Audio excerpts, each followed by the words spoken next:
When we left office, Ashley, Honorable Member Ashley, tell them figures don't lie. Listen to the figures. When we left office, we were able to stabilize the economy, and the growth rate for 2019 was 5.4% without oil, higher than the PPP in the last 5 years. It was the coalition government that stabilized the failing economy it inherited. Mr. Speaker, figures do not lie. In 2020, oil resources began to flow, and therefore there are adequate resources for development. It is critical, therefore, that significant attention be paid to the non-oil sector, since it is the non-oil sector that is the future of Guyana and should be developed in a structured way.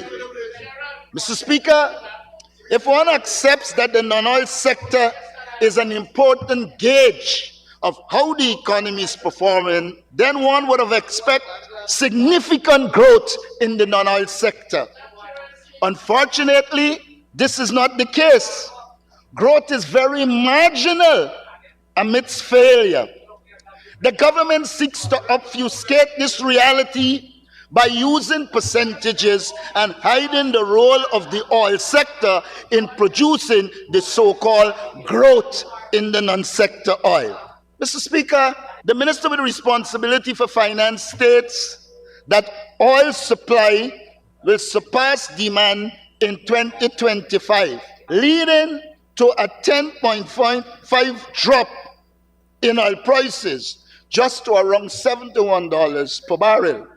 Such a decline in oil has serious consequences for GDP growth in Guyana, since he noted that 2025 growth is expected to slow to 10.6% from 43.6% in 2024. Mr. Speaker, this decline should have signaled the government that to spend 95% of the income in the National Resource Fund is criminal, dangerous, and may have already placed us at risk due to the overdependence on oil and the lack of significant improvement in the non-oil sector. I turn to the non-oil sector. Sugar. You're accustomed for your tail being dealt with.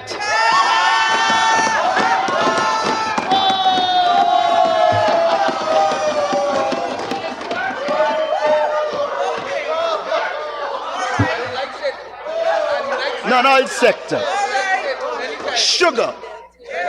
Key among the failures in the non-oil sector is sugar. Sugar is in rapid decline. It is minus 21.8% in 2024. And like the minister's figures suggest, it is a drain on the economy. This drain is a result of government's incompetence, among other things. The minister himself said, and I quote, "The average world price of sugar declined by 13.1% to US $0.45 in 2023. The minister understands that under the PPP, sugar has been in steady decline, but he hurdles to suggest that it will grow by 115% in 2025. This is wishful thinking and jumbie economics. This makes no sense and must be a political joke leading up to general and regional elections. Mr. Speaker, the declining prices in the world market, incompetence and mismanagement of the industry's resources, there's a clear sign that the economics of sugar is getting worse. No child will buy the minister's laughable pronouncements on the sugar industry. The sugar industry cannot increase production by 115%. It is impossible.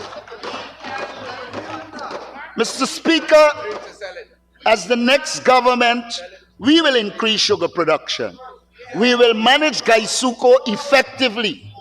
We will diversify GuySuCo, restore it to sustainability, and ensure the workers receive a livable income and obtain the concomitant training.